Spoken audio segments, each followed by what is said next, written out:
Right, let's finish these. Okay, Phil Spencer wants Blizzard to be free. Is that actually true?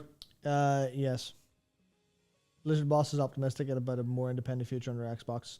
Mike Ibarra said, he basically said something to the effect of, if he went to Phil Spencer about something, Phil would tell him to run his own studio, which is not how it worked under Activision, because Activision had a lot of like high-level oversight, and they would have to fight for things all the time.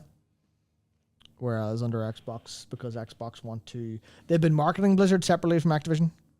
Yeah. So I think it's a little bit of, he could be able to show up to like if someone at Activision goes, maybe you should do this, Mike will go, Phil says I can do what I want. Actually, I kind of no Warzone in my launcher. I kind of go ask your mother, go ask your father thing. Yeah. And one side will always give him the answer he wants. And then he also talked about things like there's an example, Schreier, they're saying, plus the next StarCraft game may not be an RTS. What he means specifically by that is they don't have any RTS people left, because they all left when they didn't make StarCraft anymore. Obviously, duh. But the thing with that is, Mike says he's basically happy enough to make whatever in any of their IP, and they're super happy to, but he's not going to say, go make a StarCraft game. He's not going to say, go make a Warcraft game.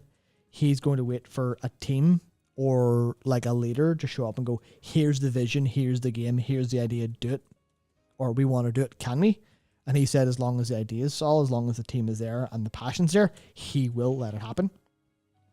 And that's a case of, like, even when it comes to, he said something, I can't remember where the quote is from. It was from The Verge, I think, or maybe it was someone else. It was in one of the loading screens that went out to our subscribers. It was whether they be like 4-hour or 400-hour experiences, they're happy. They're like, they'll be willing to do stuff more now, mostly because of that. Yeah. What happened to the survival game, Esteban? In development. Yes, they talked about that and basically said it's not ready yet. It's not ready to show. They're working on it. When it's ready to show, they will. Something along those lines, basically. That's kind of the height of it. But it does seem like this is a brighter future for Blizzard as a game developer, not just as stewards of the World of Warcraft video game and a bunch of live service video games. It seems like they are very much happier to go, we are going to be more of a game developer now, because we have the freedom to not be as hounded for, this is me reading into it, hounded for immediate high profitability from Activision executives. Yeah, like first party incentives versus third party incentives are just different. And I think first parties are, while maybe not perhaps better, they are at least more aligned with a longer term vision.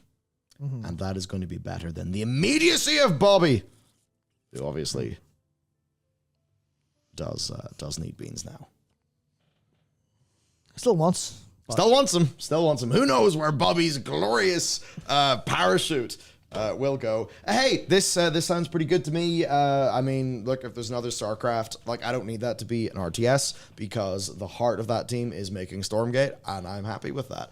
But if there's other things in the StarCraft universe and we can grow that, get more StarCraft fans, obviously I'm going to be really happy about that. With StarCraft Ghost, we know they intended a long time ago to have StarCraft be a more diverse setting in terms of gameplay format. So yeah. I'd be totally happy with that. That's really good. I like this. Mm-hmm. Yes, I like this goodly.